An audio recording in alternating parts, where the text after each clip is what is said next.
My name is Alice Webb. I'm 33 years old, and 4 months ago, my parents filed a petition with the Chatham County Superior Court to declare me mentally incompetent so they could legally seize control of every dollar I had earned, all while they were secretly spending the $341,000 they had already stolen from my name. I remember thinking that morning that the hardest part of my life was already behind me, that the years of scraping by in the shadows had finally bought me a permanent kind of safety. I honestly believed that a person who had never asked for anything was finally allowed to belong to herself. I need to ask you something first. Where are you listening from today? Because I need to know how far this story travels. Because what I'm about to show you is the paper trail of a father's greatest sin. The air inside Room 7 of the Chatham County Superior Court was tinged with the scent of lemon-scented floor wax and the slow, stifling decay of old Southern traditions that usually protect men like my father. The fluorescent lights on the ceiling didn't just hum, they screeched with a low-grade electrical anxiety, as if the very building were vibrating to the bone in protest of what was happening inside its oak-paneled walls. Imagine a courtroom in the heart of Savannah, with heavy benches polished by a century of desperate backs, and a silence so suffocating that it felt like lives could be destroyed with nothing more than the single, indifferent stroke of a pen. My father, Harrison Webb, a man I had spent 3 decades trying to please, sat beside an expensive lawyer, his back as straight as a structural beam and his jaw clenched with the same granite posture he had maintained at the head of our family dinner table for as long as I could remember. He wore a charcoal gray suit that probably cost more than the first 3 cars I had ever owned, an outfit meticulously designed to project the illusion of a man who still held the entire world in the palm of his hand. My mother, Eleanor Webb, was dabbing her eyes with a delicate linen handkerchief, performing a specific kind of grief that made it look like she had been born for the stage. She was the architect of a very particular brand of Georgia tragedy, her shoulders trembling just enough to catch the light from the high windows, while her eyes remained a carefully curated shade of sorrow for the benefit of anyone watching. Their lawyer, Owen Hale, was smirking at me from across the aisle like this entire proceeding was a foregone conclusion, as if I were already a ghost haunting the margins of my own life. They wanted my bank account, my Honda, and the small, quiet life I had built for myself in a studio apartment on the edge of the city. They called me immature, incapable, and unfit to manage my own affairs, speaking about me in the third person as if I weren't sitting 5 feet away from them, breathing the same recycled air. They had no idea that I wasn't the helpless girl they remembered, and they certainly had no idea what I was carrying in my plastic folder. There was one thing, just one, that my father, the man who had controlled every movement of our family for 30 years, never once bothered to check before he started this fire.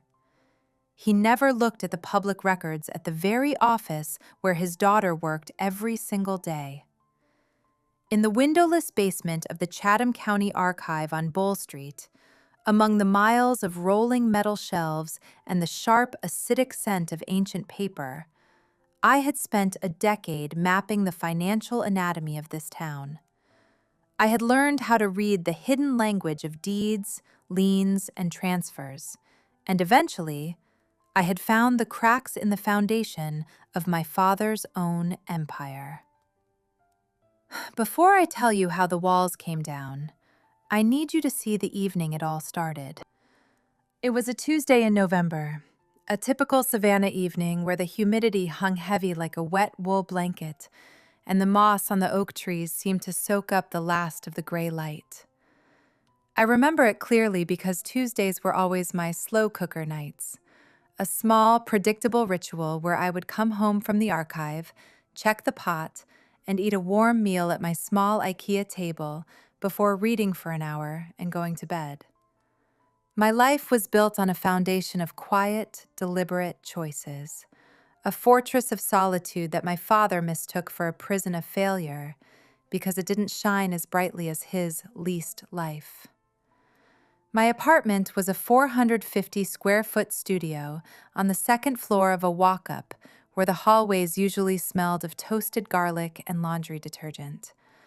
The radiator clanked at 2 in the morning like an old man clearing his throat, and the rent was $810 a month, a payment I had never missed in 7 years. To my father, this was living in a box.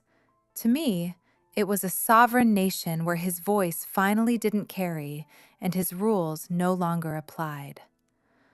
I sorted through the mail on the kitchen counter that evening, moving past an electric bill and a grocery circular before I found the white envelope. It was heavier than the others, thick and authoritative, with the return address of the Superior Court printed in the upper left corner. I opened it while still wearing my coat, my fingers trembling not out of fear, but because of the visceral shock of seeing the words in print. Petition for appointment of conservator. Petitioner, Harrison R. Webb and Eleanor M. Webb. Respondent, Alice L. Webb. The basis of the filing was a claim that the respondent lacked the capacity for self-care and financial management.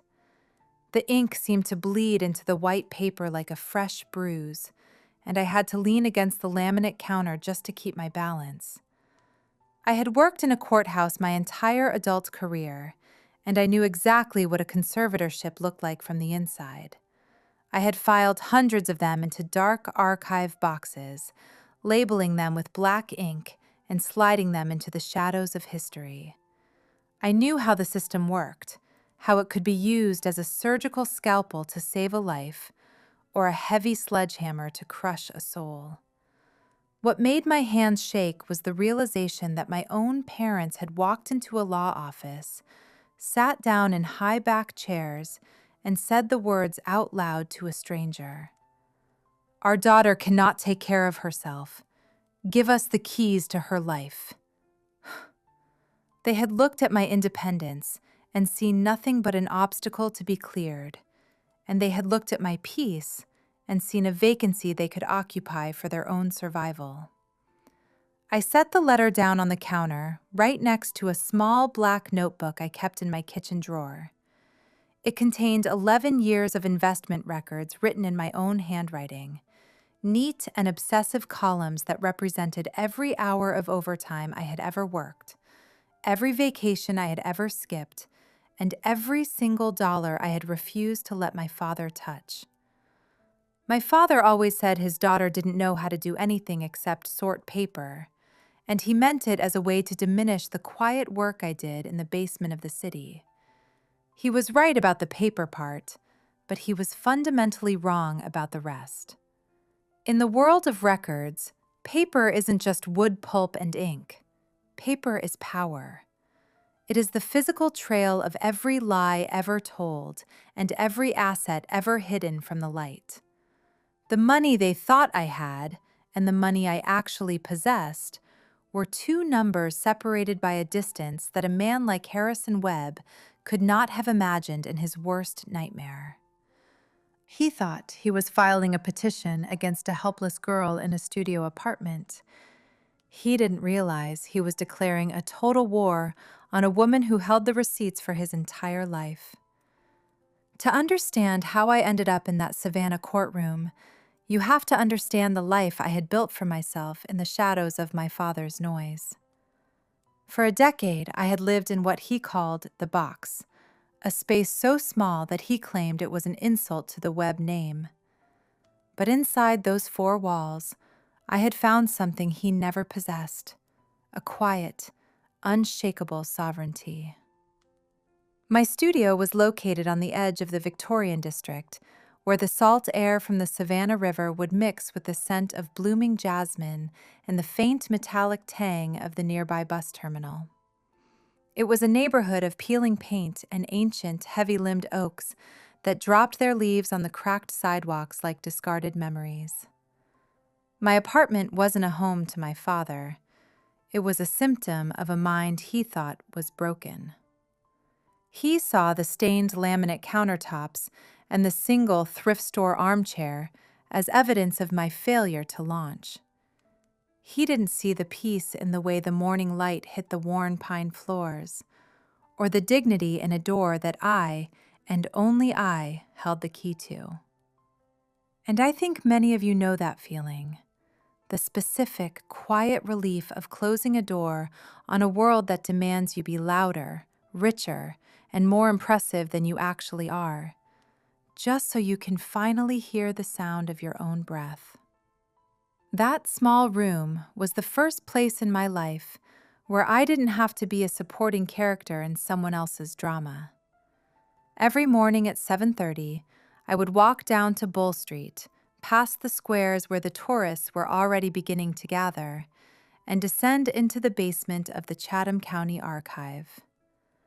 The transition from the bright, humid Georgia sun to the cool, filtered air of the records department always felt like a baptism. Up there, in the world of high-stakes real estate and social hierarchies, my father was a man of substance. Down here, among the miles of rolling metal shelves and the scent of acid-free paper, he was just a series of entries in a ledger. I spent my days with a magnifying glass and a scanner, tracing the histories of people I would never meet. I lived in the architecture of other people's choices. I watched as fortunes were made in 1950 and lost in 1982. I saw the way a single signature on a deed could echo through 3 generations, either building a family or tearing it apart at the seams. My father thought I was just sorting paper, but I was actually learning the most valuable lesson the world has to offer. The truth of a person is rarely found in what they say, but always in what they leave behind in black and white. My mentor in those early years was a woman named Elise Drummond. She was a retired auditor who had spent 30 years chasing fraudulent decimals for the state before she realized that retirement was just a slow, boring death by gardening. She worked part-time in the archive, her glasses perched on the bridge of her nose, and her fingers permanently stained with the ink of old records. She was the one who taught me that the loudest people in the room are usually the ones with the emptiest pockets, and that true power belongs to the person who stays quiet enough to watch the numbers move. "The world wants you to spend it, Alice," she would tell me, her voice as dry as the parchment we handled. "They want you to be a consumer, because consumers are predictable and easy to manage. But an owner? An owner is the only person who gets to say no to a man like your father and have it actually mean something." I would sit with her during our lunch breaks, eating my ham sandwich from a plastic bag while she showed me how to read the bones of a financial statement, how to spot the quiet, desperate transfers of wealth that usually preceded a total collapse. I was building a fortress in the dark, one index fund at a time. While my father was leasing the newest Cadillac to park in front of a house he couldn't afford, I was taking my modest salary and moving it, dollar by dollar, into a world he couldn't see. I wore the same 3 pairs of navy slacks and sensible shoes every day. I didn't buy the designer coffee or the latest phone. I lived on less than $1,200 a month in a city that was becoming more expensive by the second. I was a ghost in the financial system, compounding my strength while the world assumed I was just a girl who couldn't find her way home. The only person from that other world who truly saw me was my younger brother, Caleb Webb. He was 13 years younger than me, a quiet, brilliant boy who seemed to have been born with a natural resistance to my father's suffocating noise. Every time I looked at him, I saw the version of myself that hadn't been hardened by the years of not enough. He would come over to my studio on Saturday afternoons, bringing his engineering textbooks and sitting on the floor while I worked on my rental property ledgers. My brother lived in the house on the hill, breathing in the tension like secondhand smoke, watching the shadows for the next time my father's temper would ignite. He was the only part of that family that still felt like home to me, a small flicker of intellect in a room filled with my father's empty commands. He didn't judge my small life. He respected the silence of it. He understood that my studio wasn't a box. It was a laboratory where I was testing the limits of my own freedom. I remember one afternoon, the light was fading over the Savannah skyline, and the radiator was beginning its nightly rhythmic clanking. My brother looked up from his book and asked me why I didn't just move into one of the rental houses I had bought. I told him that as long as my father thought I was poor, I was safe. I told him that the greatest weapon a person can have is to be underestimated by the people who want to control them. He nodded, and I realized then that he was already starting to build his own exit, one grade and one scholarship at a time. My father spent his evenings in his wood-paneled office on the east side, drinking expensive bourbon out of crystal glasses and staring at numbers he could no longer fix. I would see him during the mandatory Sunday dinners, his face a mask of cold, condescending pity as he looked at my old Honda in the driveway. He thought I was a failure because I didn't have the shiny, leased things that he was currently in danger of losing. He didn't realize that while he was building a house of cards on a foundation of sand, I was building a kingdom out of receipts and resilience. My father never had to use a physical cage to keep me small, because he understood better than anyone that the most effective bars in this country are the ones made of green paper, predatory interest rates, and the toxic myth of paternal protection. When I was 22, fresh out of the University of Georgia with a degree in information science and a job at the Chatham County Archive that paid a meager $31,000 a year, I walked into the world carrying a $47,000 backpack of student debt.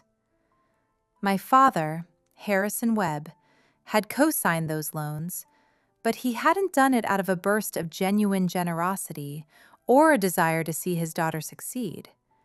He had done it as a calculated investment in my future obedience. He reminded me of that fact the way some people remind you of the weather, constantly, casually, and with just enough of a threat underneath to make me check the horizon for storm clouds every single day. You walk away from this family, Alice, and I call the bank before your morning coffee is even cold, he would say, leaning against the polished hood of his Cadillac while the smell of expensive tobacco and expensive lies clung to his suit like a second skin. I co-signed those papers. I can make one phone call and watch your credit score, your entire future, evaporate like the morning mist over the Savannah River. He used that loan like a high tensile wire leash, jerking it whenever I showed too much light in my eyes, or whenever I started to look like I might belong to myself instead of him. I lived in a state of perpetual financial vertigo for nearly a decade, genuinely convinced that his signature was the only thing standing between me and the gutter. You know what? I have to stop here for a second because I can still feel the weight of that threat in my chest. You've been through things. You know what it feels like when the person who is supposed to be your safety net is actually the one holding the scissors. What would you tell a woman in that position right now? Drop your thoughts below because what she did next surprised even me. I would wake up at 3 in the morning with the numbers running through my head like a fever, thinking that my entire existence was just a line on a bank's balance sheet that he controlled. I felt like I was walking on a tightrope over a canyon of debt, and he was the one holding both ends of the wire, waiting for me to take a single step he didn't approve of so he could let go. I paid off every cent of that $47,000 by the time I was 31. But the cost wasn't just measured in currency. It was measured in 9 years of bone-deep exhaustion and the slow erosion of my youth. I worked 40 hours at the archive and another 20 doing freelance data entry for corporate law firms on Broughton Street in downtown Savannah. I ate generic brand cereal, skipped every social outing, and wore the same 3 pairs of charcoal slacks until the hems frayed into nothingness and the fabric grew thin. I remember the exact moment of my liberation. I clicked Confirm Final Payment while sitting in my old Honda in the parking lot of a CVS on a rainy Tuesday evening. The wipers were rhythmic, slapping against the windshield with a steady industrial pulse, and as the screen flashed a balance of $0, I cried for 20 minutes straight. The steering wheel felt cold and solid under my forehead, and for the first time in nearly a decade, the air inside that cramped car didn't taste like debt. My father had nothing of mine in his hands anymore, but he was still holding on to a leash that was no longer attached to a collar, barking orders at a phantom. During those long years of repayment, the verbal landscape of my life was a constant rhythmic drumming of not enough. My father ran web development, a mid-size operation with 15 crew members and subcontracts on commercial builds all around Chatham County. He was the king of a kingdom built on rebar and concrete, a man who measured his worth by the loudness of his engine and the size of the shadow he cast over everyone else. If my mother started a sentence, he would finish it for her. If I offered an opinion on the news or the local economy, he would wave his hand like he was swatting a fly. "What do girls know about that?" was the refrain of my childhood, a dismissive shrug that was meant to keep me in my place, at a desk, in a basement, sorting the records of men who actually mattered. He was proud of his success the way some men are proud of things that sit loudly on their surface, daring anyone to look closely enough to see the cracks.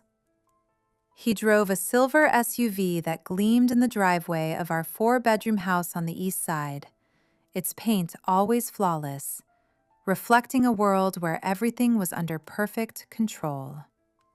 It was leased, of course, though he never volunteered that detail to the neighbors or the men at the country club. He wore a Rolex on his left wrist that was also not what it appeared to be, a high-end replica bought during a business trip, a perfect symbol for the man himself. Shiny and expensive-looking on the outside, but hollow and cheap if you ever took the time to look at the gears. But you would need a jeweler's loupe to know that, and my father wasn't the kind of man who let anyone get that close. He kept the world at a distance, unaware that he was unknowingly digging a grave for his own reputation with every lie he told. My mother, Eleanor, was a different kind of weapon in his arsenal. She didn't bark orders. She called me at 7 in the morning to tell me she was just worried about me, using a voice that made me feel like I had committed a crime by not calling her first. Her guilt was like a fine southern mist, settling on everything until you were soaked through and shivering, wondering why you felt so cold in your own home. If I ever said no to her, she would phone every aunt, cousin, and church friend in Savannah to tell them I was troubled and ungrateful, weaving a narrative of my struggles until the entire community was nodding in sympathetic agreement, waiting for me to fail. Together, they were a closed system. My father commanded, my mother enforced through a suffocating brand of guilt, and anyone who pushed back was immediately rewritten as the problem. They were a pincer movement of emotional control, and for 30 years, I was the target in the center of their aim. What I didn't know yet, what nobody outside of a bankruptcy court in Atlanta knew, was that Web Development had quietly filed for Chapter 7 6 months before that court summons arrived in my mail. The concrete kingdom was crumbling, the rebar was rusting, and the man at the head of the table was staring at an empty plate. My father was drowning in a sea of red ink, and he needed a lifeline he could control. He looked at his daughter, the girl he thought only knew how to sort paper, and he saw a way out. The air in the archive basement usually felt like a shield, a cool sanctuary where the weight of the city didn't press so hard against my ribs. I remember a Tuesday afternoon just before everything broke, when the sun was filtering through the high, narrow, street-level windows, casting long rectangles of dusty gold across the metal shelves. I spent 3 hours cataloging land deeds from the 1920s, tracing the signatures of people who had been gone for a century, finding a strange comfort in the permanence of their ink. It was a moment of absolute stillness, where the only sound was the hum of the ventilation and the dry of paper. And for a few hours, I forgot that I was a woman living on the edge of a storm. I felt like I was part of the records themselves, solid, documented, and safe from the chaotic whims of the living. But the silence didn't last. 3 weeks before the hearing, after the petition had already turned my world into a series of frantic phone calls and sleepless nights, my attorney, Sophia Reed, gave me the instruction that changed the war from a desperate defense into a calculated offensive. She told me to pull my full credit history, not through a third party, but straight from the bureaus. I had logged into the credit bureau site with a glass of water on the table, my mind drifting to what I might pick up for dinner at the Kroger on Gwinnett Street. I figured it was just a routine check, a small administrative step to make sure my score was still climbing toward the 800 mark I'd been chasing for years. I honestly thought the worst thing they could do to me was lie about my mind.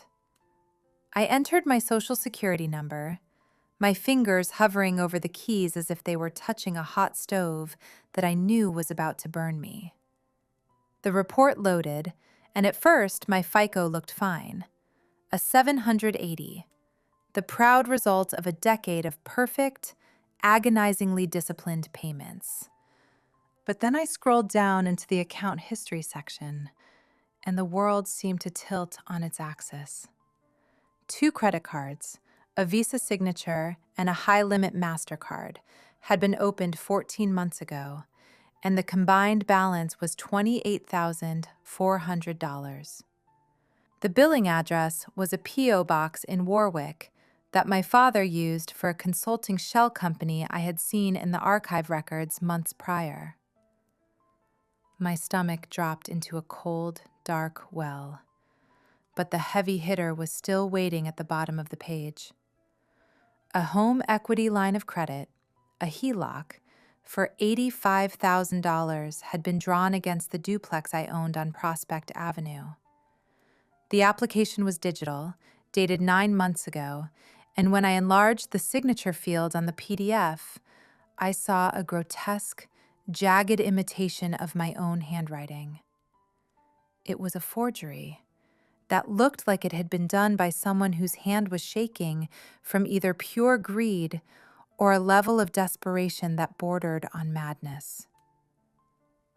And finally, the Vanguard withdrawals.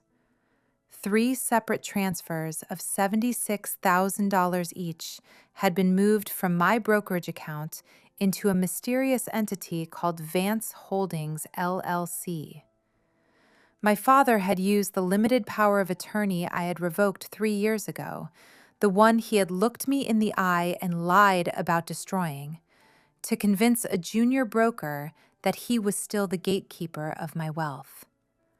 The total amount stolen was $341,600. I have to stop here for a second. Has someone ever taken something from you that wasn't theirs to take?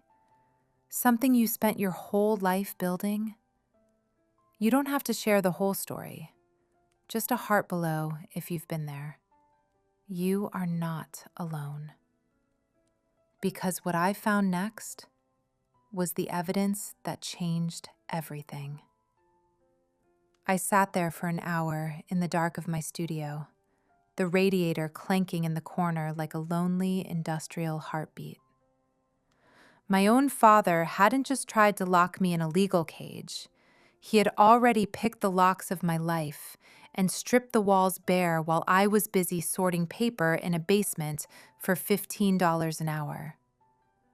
I realized at that moment that the conservatorship wasn't an act of misguided parental love or even a play for control. It was a desperate attempt to retroactively legalize a series of felonies. If he became my legal guardian, the $341,000 wouldn't be theft anymore. It would be management. He was trying to turn me into a legal ghost so he could live in the house I had built with my own blood and sweat. I remember thinking as I stared at the glowing screen, he kept waiting for me to stop.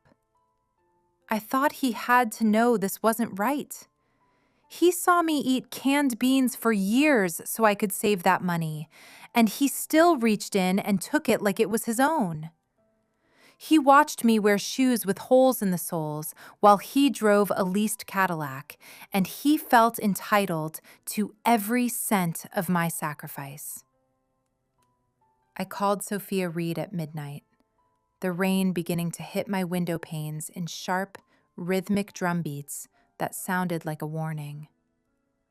My voice was different when she answered, hollow, cold, and stripped of every last shred of daughterly sentiment I had left. I have the numbers, I told her, my eyes fixed on the Vanguard logo. It's not just a petition, Sophia. It's a heist. They've been bleeding me for over a year. Then the game has changed, my attorney replied, her voice sounding like ice clicking in a glass. We're not just fighting for your freedom anymore, Alice. We're fighting for their indictment. I want you to go to sleep. Don't call them. Don't text them. Let your father walk into that courtroom on Tuesday morning thinking he's taking down a simple file clerk. We're going to let him talk until the trap finally snaps shut. I hung up and looked at the black notebook on my table. For 11 years, I had sorted paper for the county.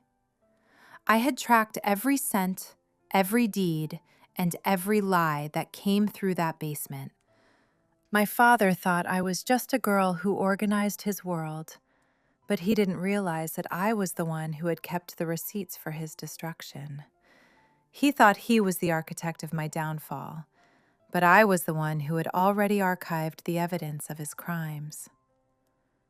The morning after I found the $341 hole in my life, I didn't call the police, and I didn't drive to the house on the east side to scream at the man who had raised me. Instead, I walked to work. I moved through the historic squares of Savannah, watching the tourists take pictures of the moss-draped oaks, their faces bright with the simple joy of a vacation. I looked at them and wondered what it would feel like to have a history that didn't require a forensic audit to understand. I descended into the basement of the Chatham County Archive, feeling the familiar, heavy cool of the air settle over me like a lead apron. And for the first time in 10 years, The silence didn't feel like a refuge. It felt like a vantage point. My mentor, Elise Drummond, a woman who could spot a fraudulent decimal from across a crowded room, was already at her desk, her reading glasses perched on the very tip of her nose. She didn't look up when I sat down, but she slid a cup of black coffee toward my side of the table. She had spent 30 years as a senior auditor for the state, and she had the kind of stillness that only comes to people who have seen exactly how the world falls apart when the numbers stop matching the stories. She was the one who had taught me that wealth isn't about what you show the neighbors. It's about what you have the power to protect. "You look like you've been reading the wrong kind of fiction, Alice," she said, her voice a dry, rhythmic rasp that always reminded me of the paper we handled. I didn't tell her about the HELOC or the forged signatures. I just told her I was looking into some personal property records. She nodded, and for the next 4 hours, we worked in a silence that was thick with the shared understanding of women who know how to keep a secret. I spent that afternoon pulling the records for the first property I had ever bought, the 2-bedroom cottage on Drayton Street. I remember buying it when I was 25, using every single cent of my savings and a small, high-interest personal loan that I had worked 3 jobs to kill in record time. I had spent my weekends there with a respirator mask and a rusted crowbar, patching drywall and replacing leaky faucets with the help of YouTube tutorials and a borrowed toolkit from a neighbor who felt sorry for the girl in the work boots. I didn't tell my father I had bought it. I let him think I was spending my weekends withdrawing from social reality, as he would later put it in his petition. I think most of us know that feeling, the specific, quiet thrill of building something in the dark, keeping it hidden not because you're ashamed, but because a secret is the only thing the world can't take away from you before it's finished. I lived in that 450-square-foot studio while I rented that cottage out for $1,100 a month to a young couple who kept the lawn mowed and the porch light on. That rent check didn't go toward a new coat or a dinner out. It went straight back into the Vanguard account, fueling a fire that my father couldn't see. By the time I was 28, I had bought the duplex on Prospect Avenue.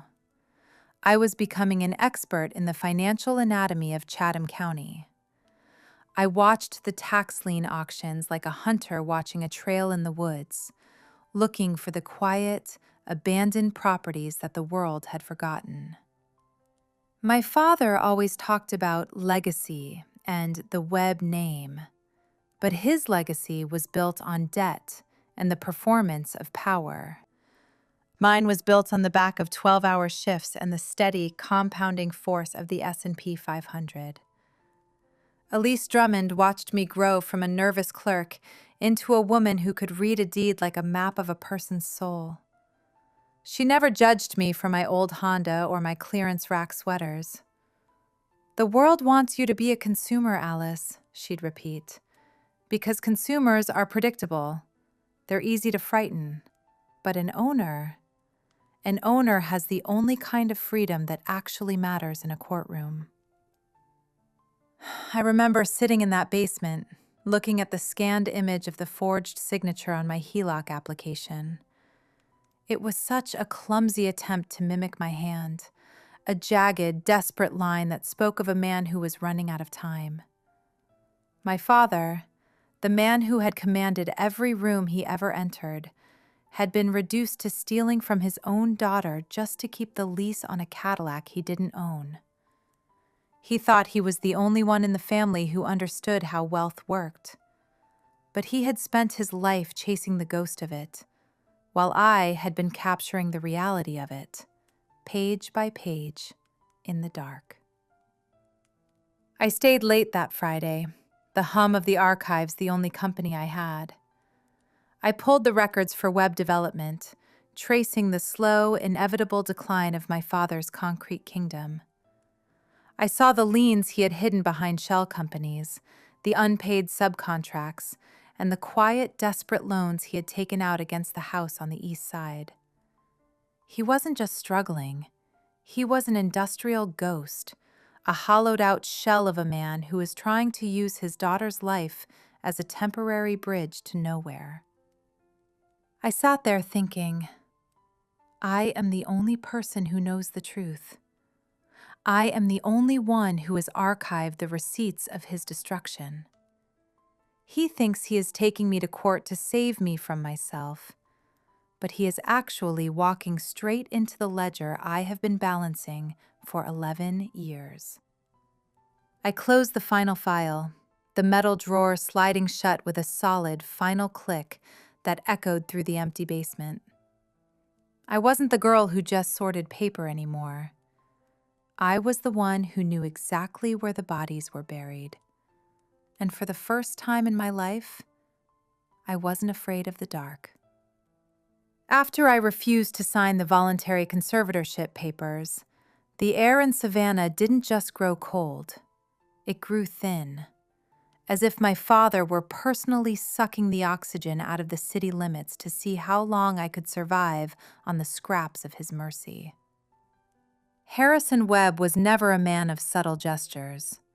When his concrete kingdom began to crumble under the weight of a secret bankruptcy, he didn't reach for a lifeline. He reached for a scalpel to dissect my reputation. Within 48 hours of my refusal, the campaign of isolation began. It started with the phones, a relentless digital siege designed to make me feel like the world was closing its doors on me. My phone became a source of dread, vibrating against the laminate of my IKEA table with the persistent, annoying buzz of a trapped hornet, its glow illuminating the dark corners of my studio at 3 a.m. My aunt, Barbara Webb, a woman whose entire personality was built on a foundation of Victorian-era deference and the fear of her brother's temper, called me on a Tuesday evening. Her voice was pitched in that careful, cloying, syrup-thick register people use when they think they're speaking to someone whose mind has already begun to fray at the edges. "Honey, your dad tells us you've been having these episodes, struggling to keep up with the basics. You know the Webbs always take care of their own, right? We just want you safe, Alice. We just want you home." It was a script, written in the wood-paneled office on the east side, and delivered with a faux empathy that made my skin crawl. I sat there thinking, they're not even listening to my silence. They're just waiting for me to break so they can start the eulogy for my independence. It was designed to make me doubt my own reflection, to make the walls of my 450-square-foot sanctuary feel like they were leaning in. My mother's contribution was more surgical, a public execution disguised as a prayer request on Facebook. She didn't call me. She targeted the community. I sat at my desk, the blue light of the laptop casting long, skeletal shadows against the baseboards I had wiped clean of the city's gray dust, and watched as her post went live. When your child refuses the hand that wants to save them, all a mother can do is pray in silence. Some battles are too heavy for one soul to carry alone. The reactions poured in like a flood of toxic positivity. 87 sad faces and 31 comments from women in her suburban parish, every one of them affirming her martyrdom while implicitly labeling me a broken thing that needed fixing. Each notification was a stone being added to a wall intended to bury me alive before the hearing even began. Then came the texts from my father. They weren't pleas. They were rhythmic thumps of psychological warfare. "You think you're smarter than the man who built this family? A girl who sorts paper for a living? Hiding in a box in a neighborhood where people die for a fix? You'll regret this, Alice. You'll be begging for my signature before the first snow hits. I didn't delete them. I didn't let the heat of his anger ignite my own. I screenshotted every line, time-stamped them with the precision of the archivist I was, and moved them into an encrypted folder labeled SC_harassment_log on a flash drive I kept taped to the underside of my desk at the Bull Street Archive. I was a woman of records, and I knew that in a courtroom, a father's concern looks a lot like coercion when it's written in black and white at 2 a.m. The Saturday before the hearing, I had spent the morning walking through Forsyth Park, the air smelling of damp earth and old stone. I bought a coffee and sat on a bench, watching a group of kids chase a dog through the grass, thinking for just a few minutes that maybe things would settle into a quiet, manageable truth. It felt like a normal Savannah weekend, safe and slow. But when I got home, the first physical representative of the court was already waiting. The court-appointed investigator, Harper Flynn, stood in my narrow hallway at 10 a.m. on a Wednesday. She was 55, wearing a sensible wool coat and carrying a leather briefcase that looked like it had survived 1,000 family wars. She had the eyes of someone who had seen every version of a domestic lie. The staged family photos, the hidden bottles of gin, and the forced smiles of terrified children. She didn't say much at first. She just stood there, absorbing the atmosphere of my life. I had prepared for this inspection with the meticulous intensity of a forensic sweep. My studio was a temple of functional sanity. The air smelled faintly of lemon cleaner and the dry, comforting scent of old hardcover books. My bed was made with military precision. My small kitchen counter held a single folder where my utility bills, Georgia Power and Xfinity, were stacked in chronological order, each one stamped "paid" in red ink. I wanted her to see a woman who was not just capable, but who was more organized than the man trying to claim her life. "May I come in, Alice?" she asked, her voice a flat, professional neutral. "Please," I said, stepping back. I offered her a glass of filtered water, no tea, no coffee, nothing that could be interpreted as a nervous attempt to please. She stayed for 90 minutes, asking questions that felt like gentle probes into the structure of my brain. She asked about the inventory systems I used at the archive office, how I managed the quarterly tax filings for my rental properties, and what I did when the radiator clanked in the middle of a January freeze. I answered her with the calm, boring clarity of a spreadsheet. "Your father's petition mentions a withdrawal from social reality," she noted, her pen hovering over a yellow legal pad. "I prefer the term financial discipline," I replied, looking her directly in the eyes. "My father mistakes my lack of a Cadillac and a country club membership for a lack of a soul. I think if you look at the records of his construction company, you might find that his social reality is much more expensive than he can afford. You should ask him why my independence is such a threat to his peace of mind." Harper Flynn didn't flinch, but I saw her eyes flick to my bookshelf, the rows of investing guides sitting next to works by Thoreau and Emerson. When she left, she paused at the door. "Thank you, Alice. You've been very illuminating."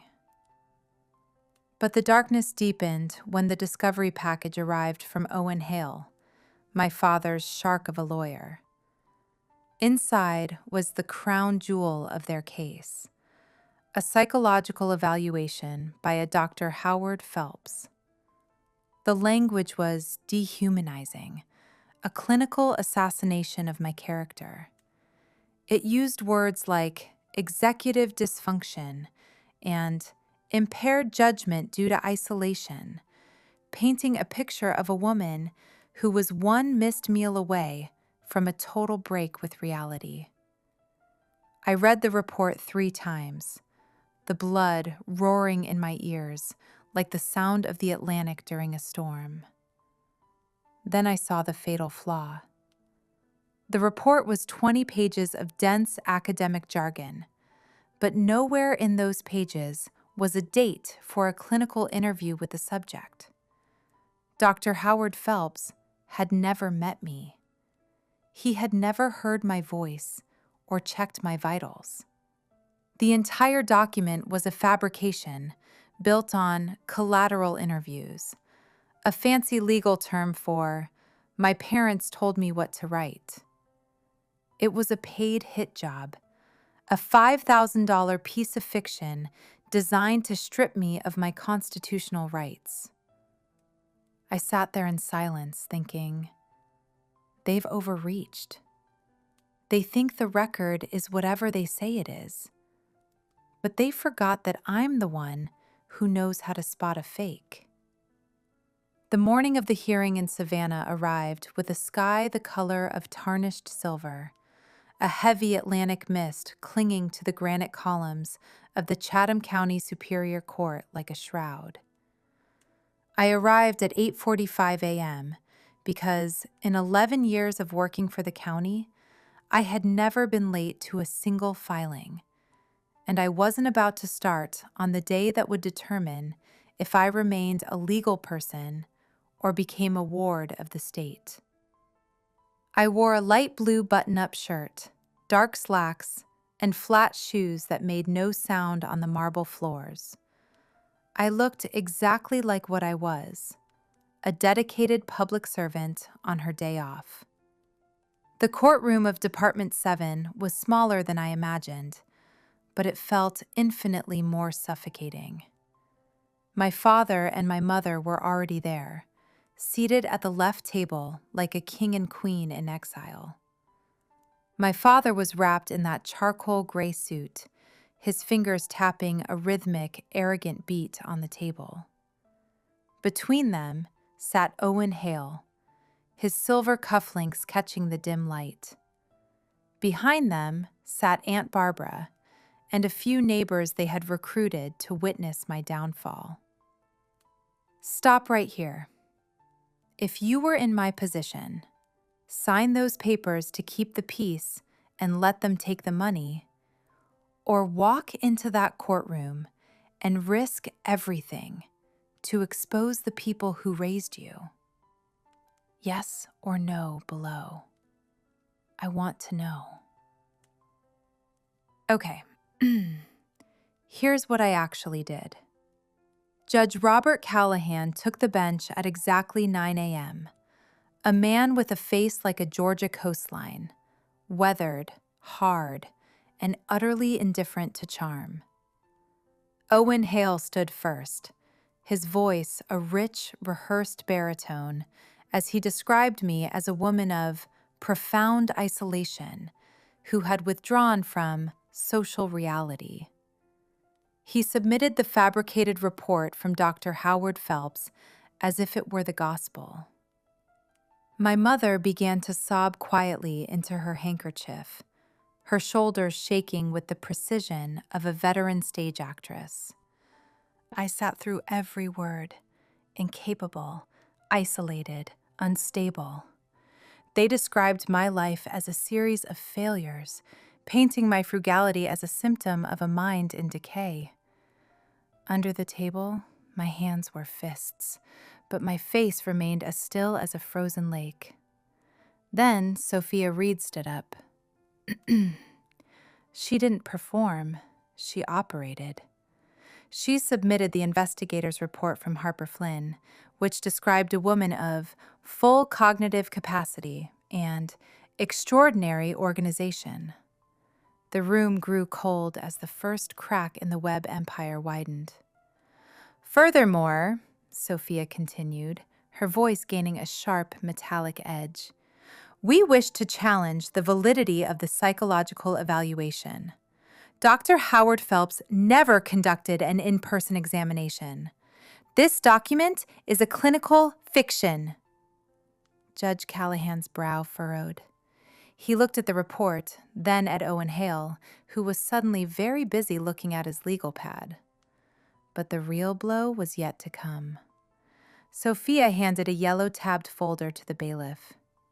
Since the petitioners claim my client cannot manage her finances, she said, let us look at exactly what she has been mismanaging for the last decade. The bailiff cleared his throat, his voice a monotone that carried the weight of a sledgehammer. Asset item 1. Vanguard brokerage accounts held solely in the name of Alice L. Webb. Verified balance, $1,214,812. The silence that followed was visceral. My father leaned forward so fast his chair screeched. That's a mistake, he blurted out, his voice cracking. She's a file clerk. That's not possible. Asset item 2, the bailiff continued. 3 residential rental properties in the city of Savannah. A bungalow on Drayton Street, a duplex on Prospect Avenue, and a duplex on Cedar Lane. Total real estate equity, $890,000. My father was hyperventilating now, his chest heaving under his expensive suit. The girl who sorts paper was worth over $2 million. I had built a kingdom in the shadows of his own basement. Before I tell you what happened to them, what does justice look like to you in a family like this? Drop it below. Then tell me, was what actually happened enough? What came next was something nobody expected, not even the lawyers. Sophia delivered the final blow, the forensic audit. The bailiff read the findings of the $341,000 in unauthorized transactions, the forged HELOC, and the fraudulent use of the revoked power of attorney. Judge Callahan's face went from Georgia granite to volcanic ash. At that moment, the door at the back of the room opened. My brother, Caleb Webb, walked down the center aisle. He didn't look at our father. He walked straight to the stand and played a recording from his phone. The girl probably has 30 or 40 grand in the bank, my father's voice boomed from the speaker, casual and cruel. That's enough to cover the Cadillac payments and the back taxes. Just get me the signature. She's just the girl who sorts the paper. Judge Robert Callahan denied the petition with prejudice, labeling me a model of financial discipline. He referred the psych report for fraud investigation and transmitted the entire record to the district attorney for criminal prosecution. My father was ordered to remain in the building to be processed by the sheriff's department. He didn't look like a king anymore. He looked like a small, broken man who had forgotten that the girl who sorts paper is the only one who knows where all the bodies are buried. Harrison Webb was eventually sentenced to 2 years of supervised probation and ordered to pay full restitution of the $341,000. My mother, Eleanor, was charged as an accessory, her digital footprint acting as a trail she couldn't sigh her way out of. The house on the east side was sold at a sheriff's auction to cover their debts, and they were forced to move into a 1-bedroom apartment 30 miles away. I know this because the records I sort every day don't lie. I think I kept trying to earn their respect because I needed to believe that the people who raised me couldn't truly want to destroy me. I understand now that I was waiting for a love that didn't exist, and that my independence was the only thing that was ever real. I'm not the subject of their fiction anymore. I am the author of my own record. I still drive my old Honda past that courthouse sometimes, and I keep going.